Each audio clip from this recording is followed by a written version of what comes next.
algo. Ahí viene Felipe, bien. Néstor, después te paso una pregunta del trabajo práctico. Yo ya lo entregué, pero un ejercicio que no me salió. Sí, cómo no. Sí. Déjame que explique algo y cualquier cosa te quedas un cachitín después de clase y me preguntás. Dale, genial. Bueno, vamos a arrancar con gases.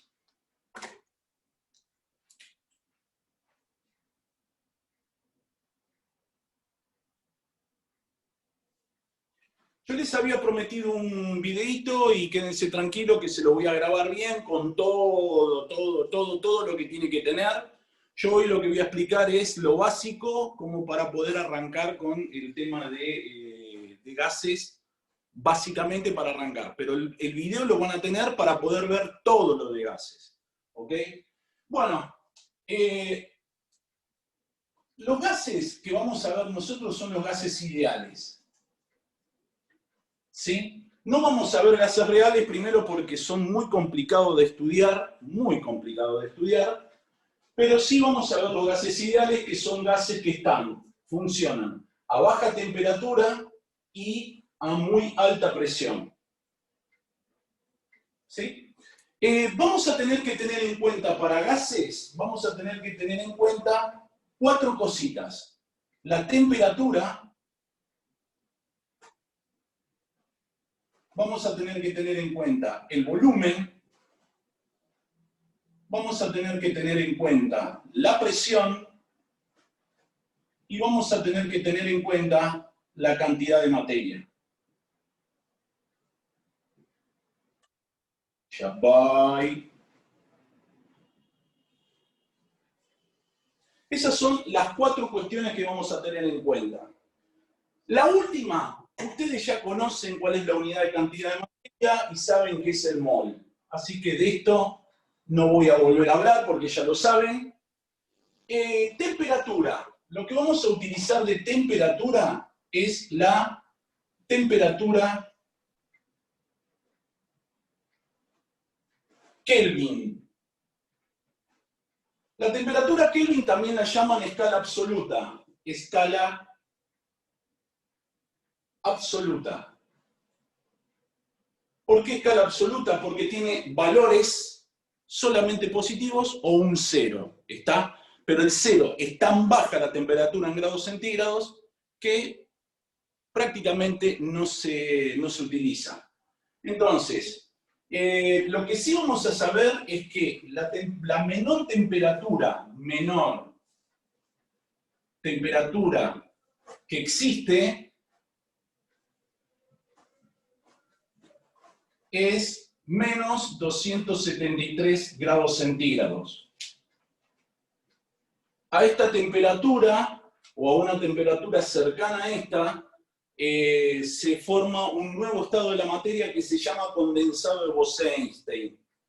Este es un estado muy particular. Y esto lo vamos a llamar, esto va a ser equivalente a 0 Kelvin. Por lo tanto, la temperatura en grados centígrados más 273 nos va a terminar dando la temperatura en Kelvin. Esa va a ser la formulita que vamos a usar para pasaje de unidades de centígrados a Kelvin. Volumen.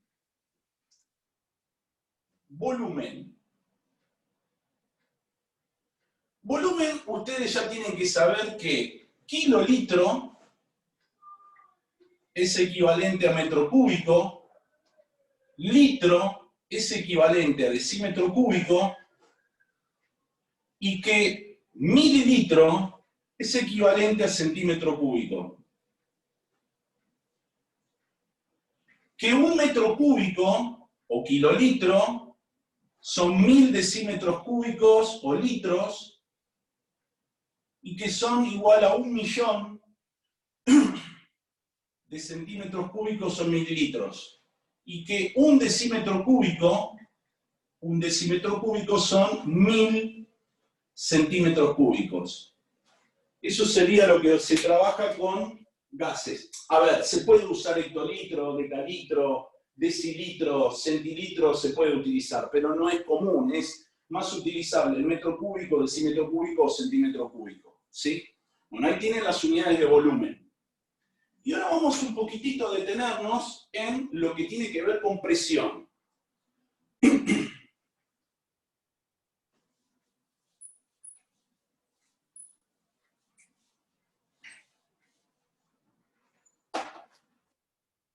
¿Están yendo todos? ¿Qué les pasa? ¿Tienen prueba hoy? No, hoy no. Bueno. Primero vamos a definir presión. Primero vamos a definir presión como el cociente entre fuerza y área o superficie. Ustedes saben de que el peso es una fuerza. El peso es una fuerza. Por lo tanto, las unidades de presión, la unidad de presión que vamos a usar, la primera que vamos a usar es fuerza, ustedes saben que se mide en Newton, y área se mide en metro cuadrado. El cociente de Newton sobre metro cuadrado es Pascal.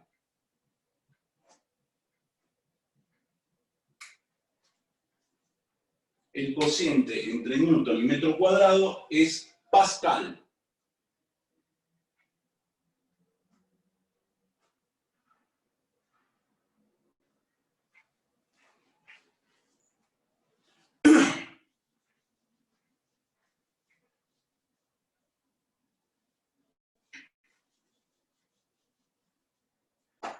Vamos a ver lo que se llama lo siguiente. Supongamos que tenemos una columna de aire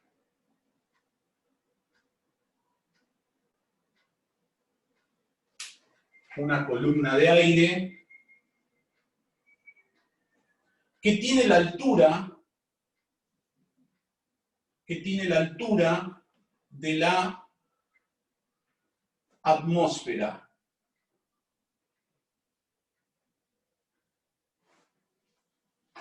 Y tiene un área de 1 metro cuadrado. Se ha comprobado que si esta columna es de aire,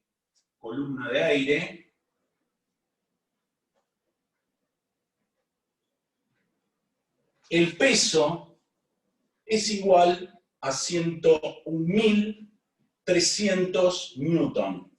O sea, sería una masa de 10.130 kilogramos.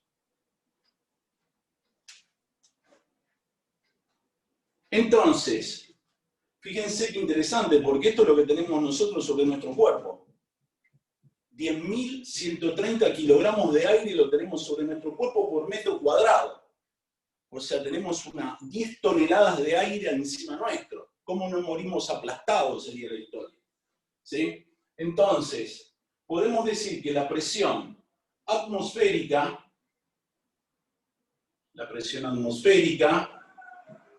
es igual a 101.300 newton dividido 1 metro cuadrado. Es decir, que la presión atmosférica va a ser igual a 101.300 pascales.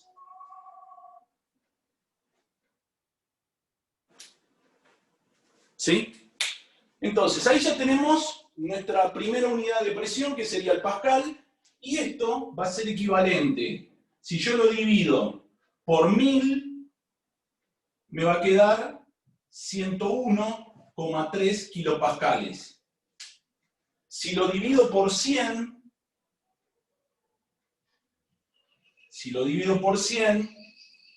voy a tener 1013 hectopascales. Seguramente esto lo conozcan por el servicio meteorológico. La presión atmosférica del día es 1013, 1010, 1012, 1015. Ojalá que estuvieran 1015 porque eso quiere decir que va a ser un día excelente. Si tenés una presión un poco más baja, 1010, 1009, 1005, porque se va a alargar a llover terriblemente o va a estar re pesado el día. ¿Sí? Entonces, ya tenemos nuestra primera unidad de presión, que es el Pascal. Ahora vamos a ver lo que se llama el experimento de Torricelli. Experimento de Torricelli. Torricelli lo que hizo fue, tomó un tubo de vidrio, lo llenó de mercurio, Experimento. Va, lo hizo el profesor de física el año pasado. Ah, ¿lo hizo? Buenísimo, bien. Lo llenó de mercurio. ¿Y qué Bien, le hizo? Néstor. Hola, buen día. Lo dio vuelta seguramente el profe y lo metió, valiente el profesor para trabajar con el mercurio. Lo metió adentro de un recipiente de mercurio, ¿sí? Y lo que deben haber observado es que acá se forma una columna de vacío y acá hay una columna de mercurio. ¿Sí? Una columna de mercurio.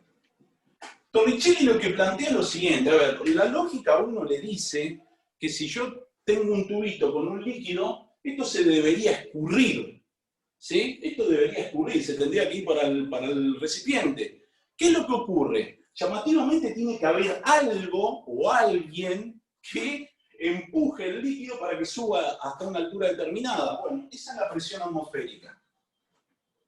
Esta es la presión atmosférica. Esta es la que hace la fuerza para que el líquido ascienda hasta una altura determinada. Entonces, imagínense que Torricelli es del año 1600 y pico. Para esa época, lo que para nosotros parece algo tan lógico, no era tan lógico. ¿Sí? Entonces, Torricelli lo que determina es que la presión atmosférica es igual a 760 milímetros de mercurio.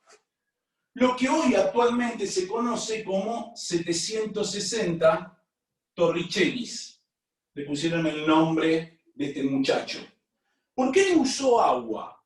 Bueno, no usó agua porque el mercurio tiene una densidad de 13,6 gramos por centímetro cúbico. El agua tiene 1. Entonces, la columna de agua tendría que ser 13,7 veces más grande. Saquen la cuenta a ver cuánto les da eso. Y es una columna gigantesca, por lo tanto no utilizó eso. ¿Sí? Bien.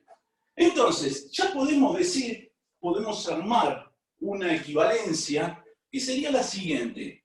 101.300 pascales va a ser igual a 101,3 kilopascales, va a ser igual a 1013 hectopascales, va a ser igual a 760 milímetros de mercurio, bueno, va a ser lo mismo que 760 torr, y como verán, estos no son números que demuestren una unidad.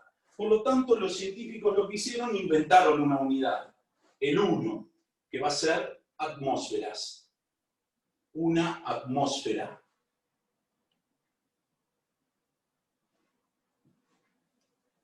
¿Sí? Ahí tenemos todas las equivalencias de unidades de presión.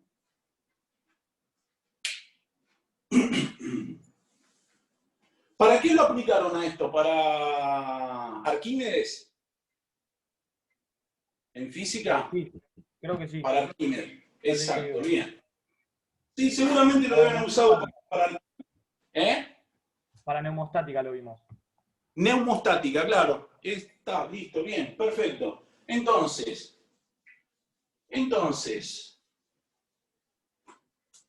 lo que vamos a ver ahora son las leyes de los gases ideales y díganme si esto lo vieron, porque así lo hacemos rápido. Igual, como les dije, el videito va a tener imágenes, va a tener todo. así que lo van a entender, pero no perfecto, más que perfecto.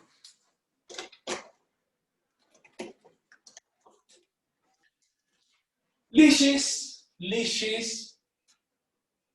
de los gases ideales. La primera ley que vamos a ver es la ley de Boyle-Mariotte.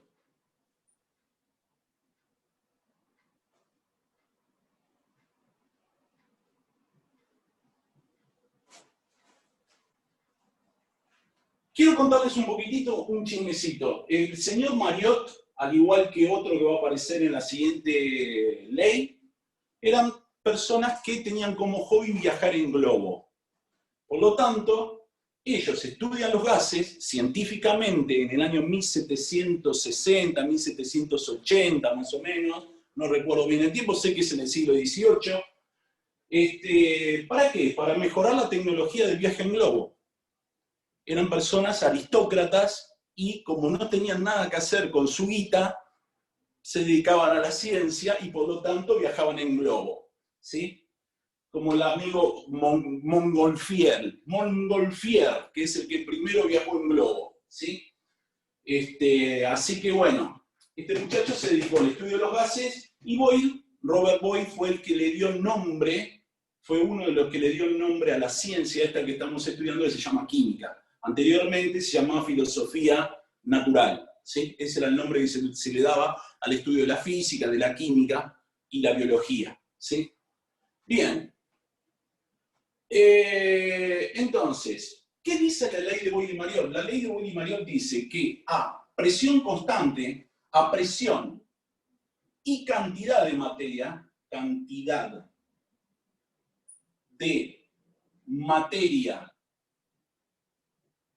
constante, el volumen es inversamente proporcional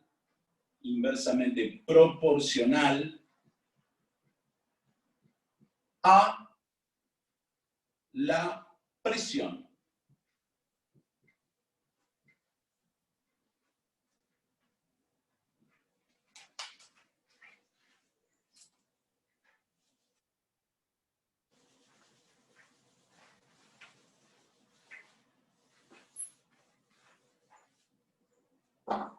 Cuando ven el videíto, ahí van a aparecer la imagen de, de dos tubitos y cómo Boyle determinó que era inversamente proporcional. Se dio cuenta de que a medida que yo le voy agregando mercurio a un tubito nu, el volumen de la burbuja se va haciendo cada vez más chiquitita. Quiere decir que aumenta la presión y disminuye el volumen, ¿sí?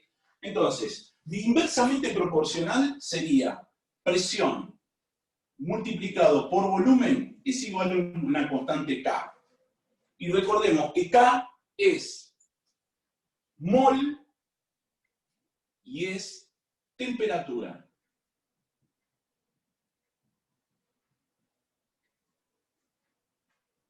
Ahora, supongamos que tenemos una situación 1 y una situación 2. Una situación 1 en la cual tengo que la presión 1 por el volumen 1 es igual a K1 y que la presión 2 por el volumen 2 es igual a K2. Si K1 es igual a K2, la presión 1 por el volumen 1 es igual a la presión 2 por el volumen 2. Y esta va a ser la expresión matemática que ustedes van a usar para la ley de Boyle-Mariotte.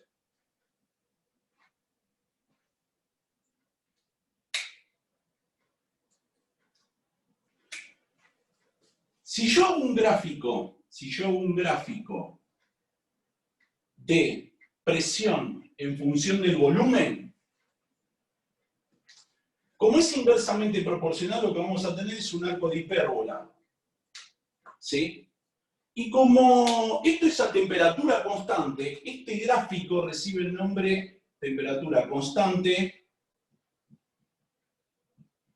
recibe el nombre de isoterma. Ustedes se preguntarán, ¿por qué me estás enseñando esto? Si yo lo que necesito saber es la ley de Boyle-Mariotte. Le voy a contar un poquito. Cuando vean termodinámica, aquellos que van a estudiar ingeniería, ¿sí? Sobre todo si alguno va a estudiar ingeniería química, si estudian termodinámica, la termodinámica se basa todo en las leyes de los gases. Y hay transformaciones de trabajo en gases que son isotérmicos. Por lo tanto, por lo menos tengan la delicadeza de saber qué es isotérmico, qué es temperatura constante. ¿Se entiende? Es por eso. Nada más que por eso lo estoy dando. Segunda ley. Segunda ley. Va a ser la ley de Charles, que no es Ray Charles, para cualquier estudiante de música. Pero Néstor, Sí, señor. pero ahí en el gráfico no es constante. ¿Cómo que no es constante? Constante no es cuando es lineal. No. Fíjate qué es lo que dice acá. Acá dice inversamente proporcional. No dice directamente proporcional. En tercer año te deben haber enseñado que cuando vos tenés algo inversamente proporcional, el gráfico es de esta manera. ¿Sí? Te deben haber enseñado eso.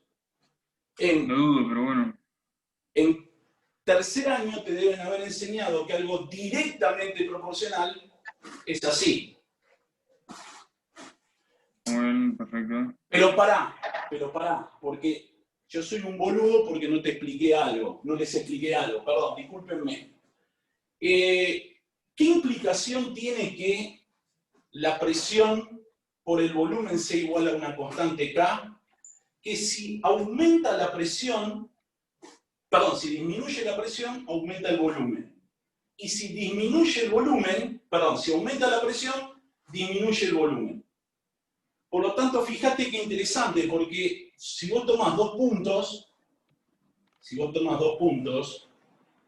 de este gráfico, fíjate que acá tenés una presión 1, acá tenés una presión 2, acá tenés un volumen 1 y acá tenés un volumen 2. Por lo tanto, el grafiquito no es una recta decreciente. Es este tipo de curva, porque fíjate que la presión disminuye y el volumen aumenta. Entonces, eso es inversamente proporcional. Estas son las consecuencias, esto discúlpenme, me olvidé de decirlo, de que esto sea inversamente proporcional. Ley de Charles, Gay-Lussac. Este no era gay, es Gay-Lussac, ¿sí? No, lo comento porque siempre hay alguno que se caga de risa, ¿viste? Gay-Lussac. Era el conde de Gay-Lussac. También, yo les dije que había dos personas que se dedicaban a viaje en globo. El otro muchacho era Gay-Lussac. Tenía guita, era conde, loco, déjense de joder. Entonces, pero vamos a ponerlo a presión constante. A presión constante. ¿Qué vamos a tener? Vamos a tener que dice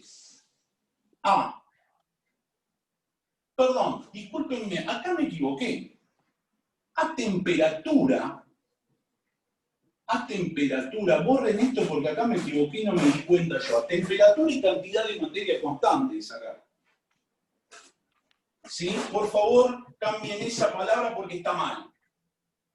Acá sí va a ir a presión constante, a presión y cantidad de materia constante,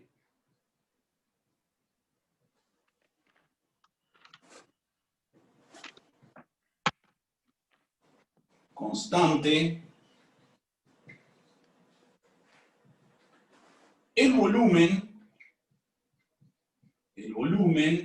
es directamente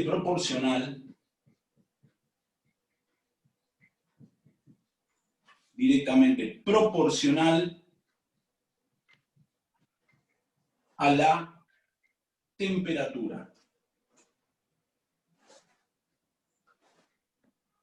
¿Cómo se escribe eso? Eso se escribe que volumen sobre temperatura va a ser igual a una constante K. ¿Y quién va a ser la constante? La presión y los moles.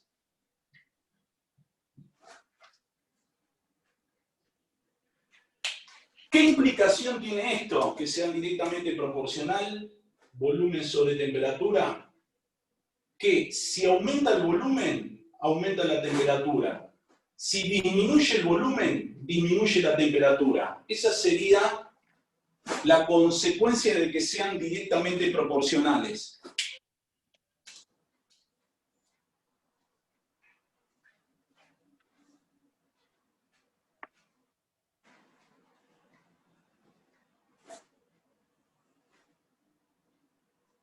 Voy a cambiar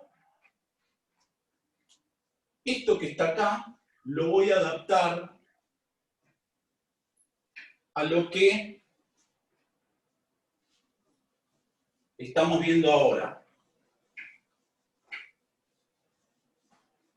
Si tenemos una situación 1, donde la presión 1, el volumen 1 sobre la temperatura 1 es igual a la constante 1 y el volumen 2 sobre la temperatura 2 es igual a la constante 2, ¿sí? Si K1 es igual a K2, nos va a terminar quedando que el volumen 1 sobre la temperatura 1, ya borro el grafiquito, va a ser igual al volumen 2 sobre la temperatura 2. Y esta es la expresión matemática que ustedes van a usar para la ley de Charles-Gay-Lussac a presión y cantidad de materia constante.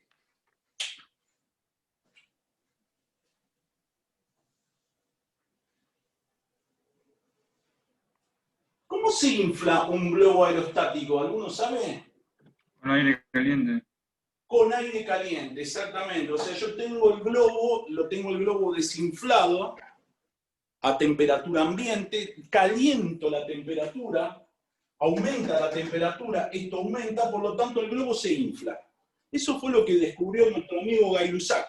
¿Y cuál es la presión constante? Y la presión constante es la presión atmosférica, ¿se entiende? Eso es lo que sería el uso de esta ley para un caso de la vida cotidiana. No sé si será cotidiano porque me encantaría viajar en globo, pero es más, yo viajaría en globo por la ciudad directamente. Estaciono el globo arriba del colegio. ¿Sí? Bien. Si los vientos me llevan para ese lado, si me llevan para otro lado, no voy al colegio. Bien, entonces tenemos gráfico, grafiquito. Vamos a hacer un gráfico que sea de temperatura en función del volumen. Como es directamente proporcional, ahora sí, Bautista es una recta. ¿Sí? Porque esto, cuando aumenta el volumen, aumenta la temperatura. ¿Ok? ¿Cómo se llama esto, esta recta? Si dijimos que la presión es constante, esto se va a llamar isobara. Isóbara. Isóbara. Bien. Última ley de los gases ideales.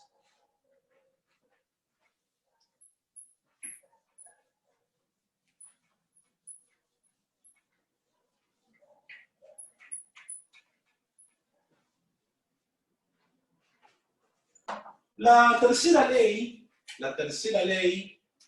es la ley de Charles-Gay-Lussac a volumen constante. Charles-Gay-Lussac a volumen constante. Y dice la ley de Charles-Gay-Lussac a volumen constante. A volumen constante. A volumen. Y cantidad de materia. Y cantidad de materia constante. Punto y coma. La presión es directamente proporcional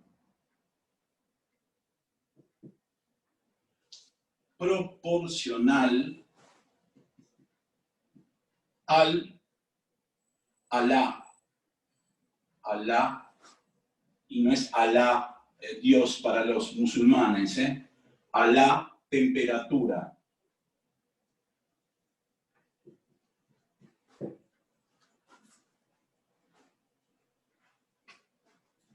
Bien, ¿cómo lo vamos a escribir a esto? Va a ser exactamente igual que acá, pero la presión sobre la temperatura ahora va a ser igual a una constante K. ¿Quién es la constante? El volumen. ¿Y quién es la otra constante? El mol.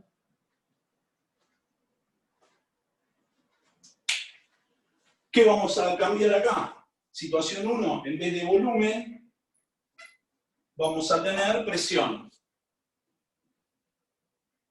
Y en vez de tener presión volumen 2, tenemos presión 2. Si K1 y K2 son iguales, la presión 1 sobre la temperatura 2 va a ser igual a la presión 2 sobre la temperatura 2. Y esa es la expresión matemática que van a usar para la ley de Charles-Gay-Lussac a volumen constante. Recuerden, directamente proporcional, la presión aumenta, la temperatura aumenta. Si la presión disminuye, la temperatura disminuye. ¿Qué ejemplo tenemos de esto? La famosa y gloriosa olla a presión. Una olla a presión es una olla hermética, o sea que no cambia el volumen, no cambia la cantidad de moles de aire que tengas ahí adentro, ¿sí? Entonces, ¿qué hago? Yo lo caliento, aumenta la temperatura, por lo tanto aumenta la presión. ¿Y qué pasa con los alimentos? Se cocinan más rápido, porque al aumentar la presión, esto se cocina mucho más rápido. Entonces, obviamente, para que no... ¿Vas a una montaña? Ponele. ¿Cómo? ¿Cómo Cuando qué? te vas a subir una montaña, se usan esas para... Exactamente, tal cual. Y es más, fíjate qué interesante, porque si disminuye la temperatura, disminuye la presión. Quiere decir que vos cuando vas subiendo a la montaña, la temperatura de ebullición de algo es menor, ¿sí? La temperatura del agua, por ejemplo, eso se lo preguntaba el otro día un pibe del San Tarcisio, que es mexicano.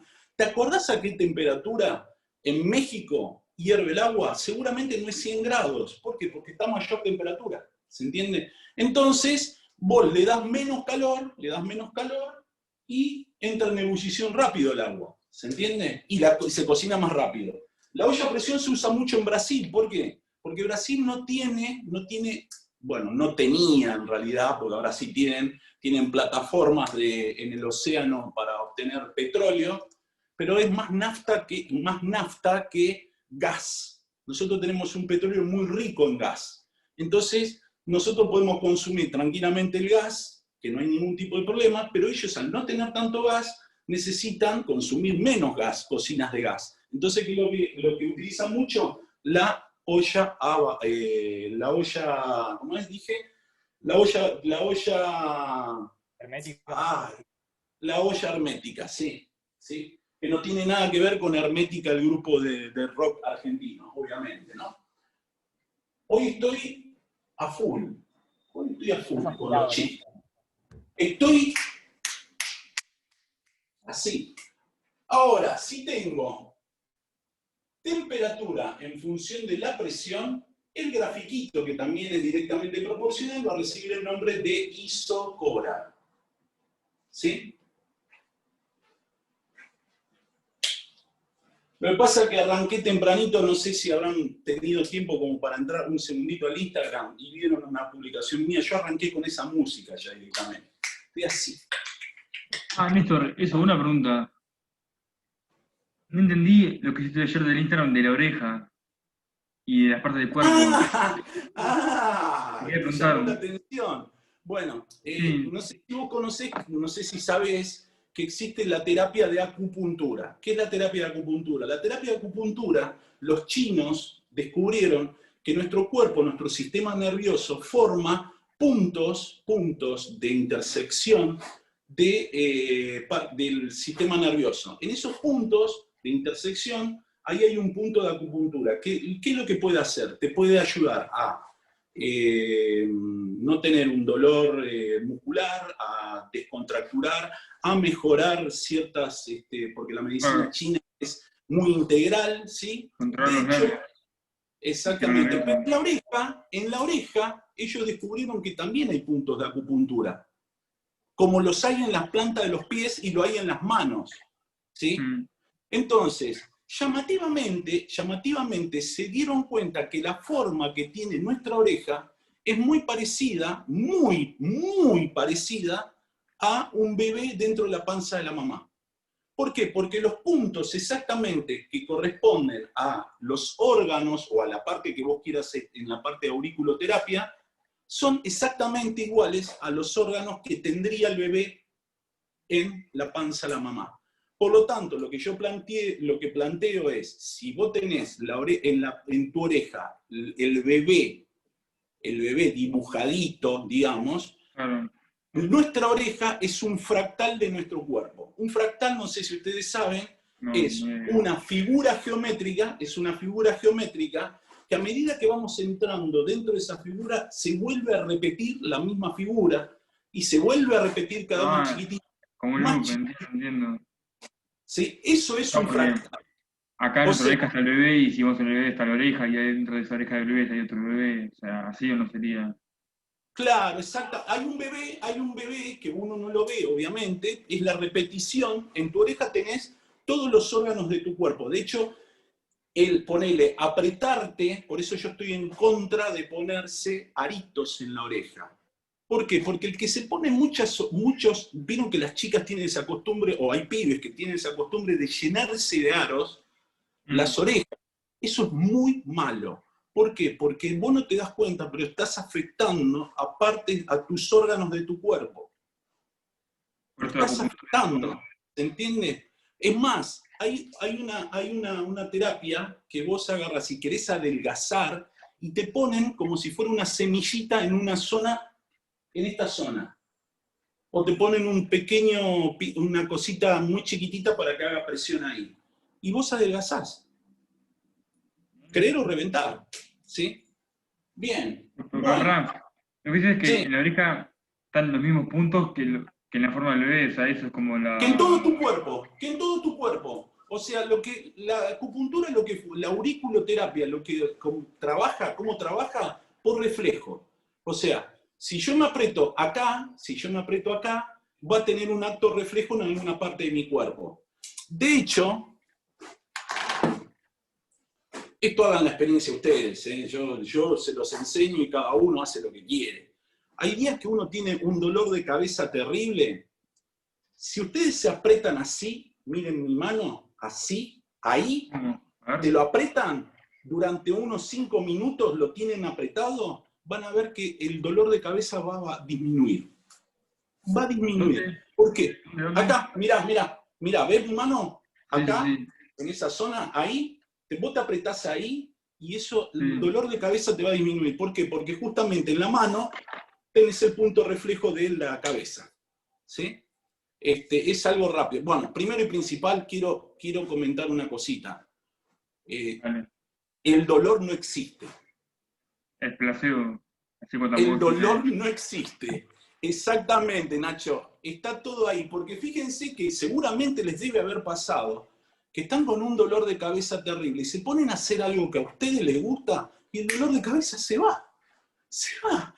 Pero cuando yo me acuerdo que tenía dolor de cabeza, el dolor de cabeza vuelve. Entonces, el dolor como dolor, no existe. Es todo de acá, ¿se entiende? Es un desequilibrio que tenemos en nuestro cuerpo. Muchas veces cuando nos matamos comiendo, tenemos un ataque de hígado terrible, o la vesícula, si son más viejitos, ustedes son jóvenes, ¿sí? Cuando la vesícula hecha miércoles, te agarra dolor de cabeza. ¿Por qué? Porque te pegaste un atracón bárbaro, ¿se entiende? Aparte de tener dolor de estómago. Entonces, ¿qué es lo que haces? Te tomas una buscapina, te tomas un analgésico, ¿para qué? Para que funcione a la parte de la cabeza, que sería el dolor, ¿no? Pero entonces, ahora. Sí. Pero ponele, yo te puedo decir, no, pero si te pego un tiro, obvio que te va a doler, pero hay gente que quizá con la adrenalina, poner en la guerra, poner un tiro y se cuenta después y le empieza a doler cuando lo ve. Exactamente, ahí está, esa sería la historia. El dolor en realidad es una creación mental, es de la cabecita. ¿Está? Por precaución, porque eso de verdad nos hace mal. Claro, es un aviso, el dolor es un aviso, que algo no está bien, exactamente, es un aviso que algo no está bien, tal cual. a ver, yo les contaba esto a otro curso, a otros chicos. Lo siguiente, miren cómo será la mente del ser humano.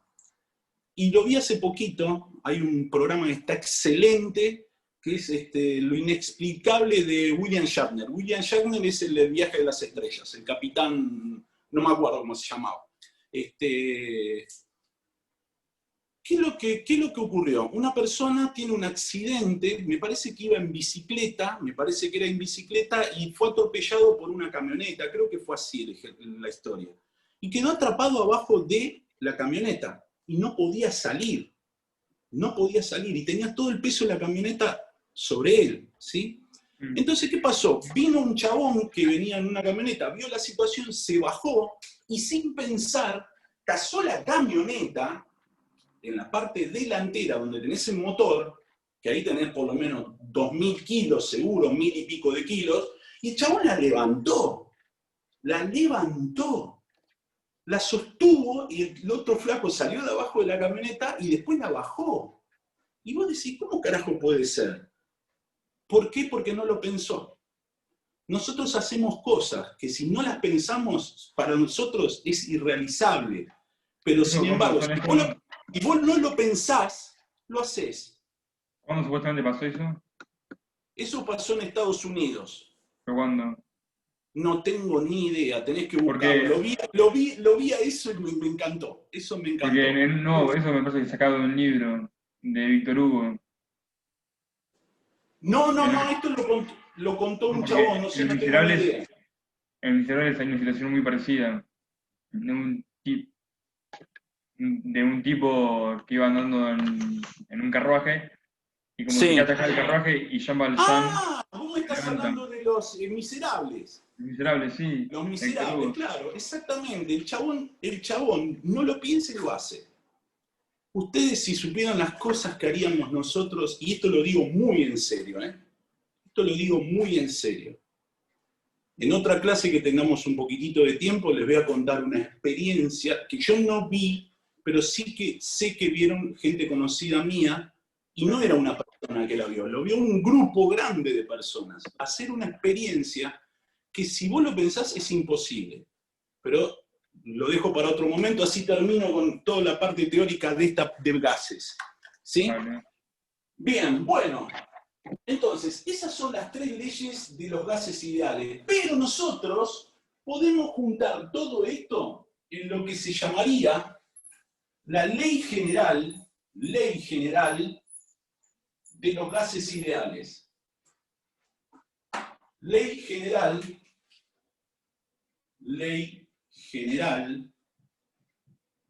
de los gases ideales. ¿Qué ocurre con la ley general de los gases ideales? Si yo junto las 3 leyes, las 3 expresiones matemáticas que les di, yo les había dicho que tenían volumen, temperatura y presión constante con el mol constante. Ahora, ¿qué pasa cuando el volumen, la temperatura y la presión no son constantes, pero sí es constante el mol? Entonces, termina quedando esta expresión matemática, que la presión por el volumen sobre la temperatura es igual a una constante K. ¿Quién es la constante? Los moles. ¿Sí? Y esta es la ley general de los gases ideales. Vamos a situación 1, situación 2, nuevamente, situación 1. Pero es cuando pones mol, ¿te refieres a la unidad o qué? Claro, cantidad de materia. Cantidad de materia. Vos te conectaste un cachitito antes y yo dije que los gases dependen de la temperatura, de la presión, del volumen y de la cantidad de materia, que sabemos que la unidad es mol. ¿Se entiende? Yo para no escribir cantidad de materia, que es más médico, Entonces, situación 1, presión 1, por volumen 1 sobre temperatura 1, es igual a la constante K1. ¿Quién va a ser la constante K1? La cantidad de moles. La presión 2 por el volumen 2 sobre la temperatura 2 va a ser igual a la constante número 2. O sea, la misma cantidad de moles la tenemos en las dos situaciones. Si K1 es igual a K2, vamos a decir que la presión 1 por el volumen 1 sobre la temperatura 1 es igual a la presión 2 por el volumen 2 sobre la temperatura 2. Y ahí tenemos la ley general de los gases ideales. Formulita que van a usar ustedes para todos los ejercicios que tengan de este estilo. ¿Por qué? Fíjense qué interesante. Supónganse que tenemos temperatura constante. Tapo ahí y ¿qué me queda? La ley de Boyle-Mariotte. Si tengo presión constante, a ver si lo puedo, así lo voy a poner. Ahí. Tapo la presión y me queda la ley de Charles-Gay-Lussac a presión constante. Y por último, si tengo volumen constante, me queda la expresión de la ley de Charles-Gay-Lussac a volumen constante. O sea, ustedes lo que tienen que acostumbrarse para este tipo de ejercicios es a trabajar con esto. ¿Ok? Bien, paro acá. ¿Qué es lo que vamos a hacer el lunes? El lunes, bueno, yo les prometí que iba a hacer un video. Esto van a ver que lo voy a repetir. Y después va a venir la ecuación general de los gases ideales. ¿Sí? Entonces, ¿qué es lo que vamos a hacer? El día lunes, obviamente que el que quiere verlo lo vea el video, esto no es obligatorio, ¿sí? Yo ya voy a arrancar con los ejercicios de gases. Después viene una partecita que sería mezcla de gases, ¿sí? Mezcla de gases. La semana que viene vamos a trabajar todo con este tipo de ejercicios. Me voy a dedicar más a la ecuación general de los gases ideales, más que eso, porque en realidad esto es muy simple para trabajar. Es más pasaje de unidades que otra cosa. Sí voy a hacer un par de ejercicios de tipo teórico para que vean cómo se puede resolver. Ya van a ver, tipo matemático, que son los que me gustan a mí. Y la otra semana trabajamos mezcla de gases y ya terminamos con gases y les mando la guía de ejercicios. Hoy lo que les voy a mandar es la guía de ejercicios de magnitudes atómico-moleculares que se las debo. Eso dijimos que había que terminar con lo anterior y ahí mandaba magnitudes atómico-moleculares. Néstor, Sí, señor. hablando de los videos estos, vos nos habías dicho hace un tiempo que teníamos que ver un video que subí el lunes pasado, pero no lo encontramos en ningún lado. No, es que les comenté que no tuve tiempo para poder hacerlo, por eso lo voy a hacer. Tranqui, no hay problema. ¿Sí? ¿Y cuándo vamos a arreglar un Zoom para ver bien soluciones y eso? Sería el día lunes, recién Perfecto, puedo el día lunes, ¿sí? El día lunes puedo tranquilo, tipo 5 de la tarde, como hicimos antes, porque Vale, creo perfecto. que tenemos un Zoom con el colegio este lunes. Así que bueno, vemos a ver cómo lo organizamos. Vale, perfecto. Nacho, ¿qué pregunta tenías vos? Decime. Ya te digo, bancame que abro de vuelta el PDF que te mandé los ejercicios, porque había uno que no me salía porque me busqué en internet el número de oxidación y me daba otro al que... A ver, para que...